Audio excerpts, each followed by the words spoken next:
We're here. Hi, everybody. So we are getting ready for our April breakfast, which is going to be April 17th, 7:45 a.m. And we do it at the beautiful Glen Arden, located at 214 Harriman Drive in Goshen. Rob, you were on the radio with me when we announced that we were going to do this breakfast. Yes. So if you could just introduce yourself really quick. Okay, hi everyone. My name is Rob Bowen, and I am the agency owner of Farmers Insurance here in Chester, New York. Hi, my name is Monique. I work as Director of Business Development for Meeting Tree Computer. And they are going to be our guest speakers for that breakfast. Again, April 17th, 7:45 a.m. This breakfast is going to have several layers. One of the things that we're doing with the Goshen Chamber of Commerce is every other breakfast is going to be member-centered. And we thought this topic was very member-centered. So we wanted to make it that we have the topic, then we also add an element of donation to it, the Suits for Soldiers. Thank you, by the way. And so we'll talk a little bit about that. Okay. And then the first 10 members to register for the breakfast will get 2 minutes up on the podium. So it gives them a chance to kind of introduce us. I really want to make it into a truly networking series so that anyone that may afterwards have questions of you, either of you, that they get a chance to actually come meet you. Okay. Because what happens is a lot of times with the breakfast, once you're done with the speaker, everybody just scatters. You know? That's typically what happens. Because they're running out of time. Yep. So I want to end it in enough time that they feel comfortable enough that, I have time to stay there and talk and network. So if you are a member and you're coming to our breakfast, make sure you bring plenty of business cards, plenty of information. If you're one of the 10 members that registered early, I will be announcing that today of who they are and what order you're going to be speaking in. Make sure you bring enough information to share. But let's kick it off. What we're doing today is I'm trying to get everybody ready for this breakfast. It's going to happen on April 17th. So Rob, you were on the radio with me and you talked about having this breakfast and the importance of why you thought this was a great topic to bring to the members. So if you want Okay, sure.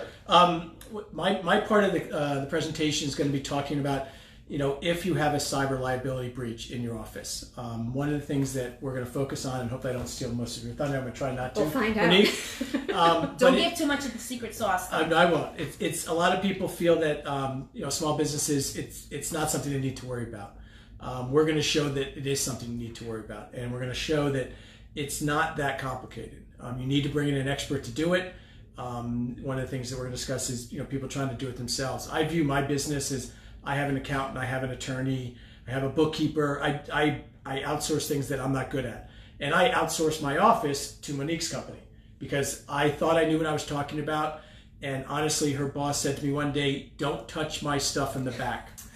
And he was right, because my old guy, I would touch it, I'd reset stuff, and I didn't know what I was doing. So we're going to have that conversation of what you need to do to protect yourself, but also as a small business, some of the safeguards you need in place. I hope I didn't steal too much. No, you didn't.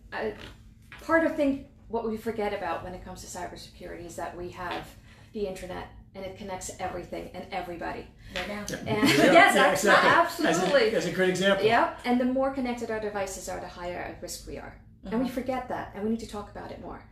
And especially as business owners, we have a lot of data on those computer networks that we have to protect. Mm-hmm. And we have to protect our own business data, because if we don't have it, we can't open and run our business. But we also have clients' data, names and addresses, email addresses, phone numbers, sometimes credit card information. Mm-hmm. And if that gets out there, all of us have a nightmare on our hands. Mm-hmm. And all of us, if not most of all of us, have put blood, sweat, and tears in our businesses. And you've had, there has been breaches to big corporations, big ones that you would think they should have like the monster of all firewalls. But, for example, not to throw Target out, but Target's one of them that had a problem. Home Depot had a problem. How about Wells Fargo? They're a bank. Wells Fargo had a problem.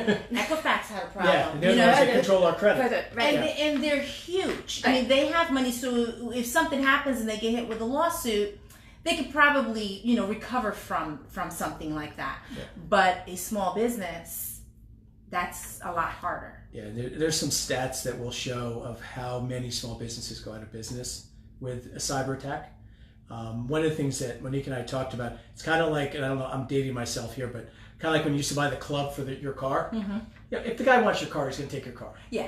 But if he sees my car with that and your car without it, he's going after that. So the goal is to make it a little bit harder, so they go for the lower hanging fruit, and that's what we're going to talk about. And then my piece of it is going to be, if God forbid it happens, because you're only as strong as your weakest link. If someone does hack in, there's insurance now that will protect you. They'll pay fines. The fines are huge, even for a small business. And we have one slide that shows a very large number that people can argue about, whether it's that or half. It's still big. It puts you out of business. Right. You know, if you need $200,000, most small businesses don't have that. So it's like, do your due diligence with Monique, but here's an insurance policy that God forbid it happens, you don't go out of business because of it. Right. So on April 17th, we will be hosting the breakfast. Again, it's going to be at 7:45 a.m. on April 17th. I hope I said that. And we're doing it at the beautiful Glen Arden, 214 Harriman Drive in Goshen. So just go onto our Facebook page, go onto our website, make sure that you click on that link and make sure you register to have breakfast with us. Again, this is a member-centered breakfast, which means that we're giving you great information that you as a member can use, but we're also making it that we're giving you an opportunity that if you have questions for either Monique or Rob or anybody else that's in attendance that gets up there for the 2 minutes to do their little elevator speech, that you have that opportunity and time to get that done. Now, another element that I wanted to add to that was the Suits for Soldiers. So I think it's very important that, you know, as much as we can, try to support any local not-for-profits or organizations that are supporting the community, because if we have a strong community that you live in, it's good for commerce. It's good for everyone that's living in that community. Yes. So Suits for Soldiers, tell us a little bit about that. Suits for Soldiers. I've been collecting suits for about 3.5 years now. I have another not-for-profit called Save a Suit out of Bethel, Connecticut, that comes, picks them up once a quarter. They dry clean them, they tailor them if you need it, and they do job fairs. So they not only take the idea of the suit, but they'll have a job fair coming up this week. Actually, it's tomorrow night, where they will get 100 vets sign up. They show up at the job fair. They bring suits for the vets. They dress them up there. They have, you know, people helping them with their shoes and their socks and shining their shoes. And they also have either seminars for them, tell them how to write a resume, you know, all of that. So I'm a very small part of that, but it makes a big difference. And having a storefront, people can bring suits in. So I think over the last 3.5 years, I'm guessing we've probably collected upwards of 8,000 suits. So what is the address of this location as one of the drop-off locations? It's 78 Brookside Avenue. It's Suite 132B. It's at Chester ShopRite Plaza. That's what most people know. If you come to Chester ShopRite Plaza, look up, you'll see the movie theater. Go left of that. The first one's Dos Los Tinos, which, by the way, is great Puerto Rican food. And then my office is right next door to that. So he meant Dos Latinos. Sorry, thank you. A lot better said than me. And awesome food, by the way. Thank you. So what we thought was when I had him on the radio, I really enjoyed that program. In fact, Roy Thompson from Fuller's Men's Shop, he also does something who I met. Who he got to meet, so which is great. This is a way that Goshen Chamber connects.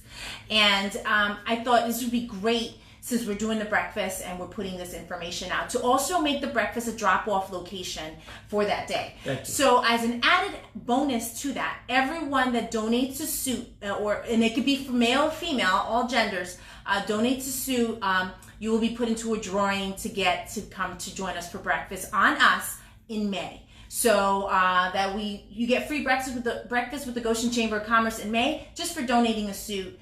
When you come for breakfast in April for Suits for Soldiers. And then, like I mentioned before, the third part of that is making it a true member networking event. So if you are a member and you registered, I will be putting out today who are the 10 members that are registered that beat that clock and are going to get 2 minutes to come up to the podium and present your business, and hopefully you'll make a lot of connections that day. But most importantly, the big part about this is having the opportunity to pick Rob's brain, to pick Monique's brain, and learn, on the side, some information. So make sure you bring a lot of information that you can share with people, because I know there's going to be a lot of questions. I think once they start seeing the stats, the numbers, and what can happen, and what they can do to stop it from happening, because you can't be reactive in this kind of situation. You have to be proactive. It's too late. Yeah, being reactive is a little too late, and you could lose your business. So we are going to teach you to be proactive when it comes to the security of your very sensitive information for your business, because it could either make or break you. So, guys, thank you so much. Thank you. Tell everybody to join us. Join us April 17th. Go ahead, you say it. April 17th, 7:45 at Glen Arden. See you there. See you there. Bye-bye. Bye.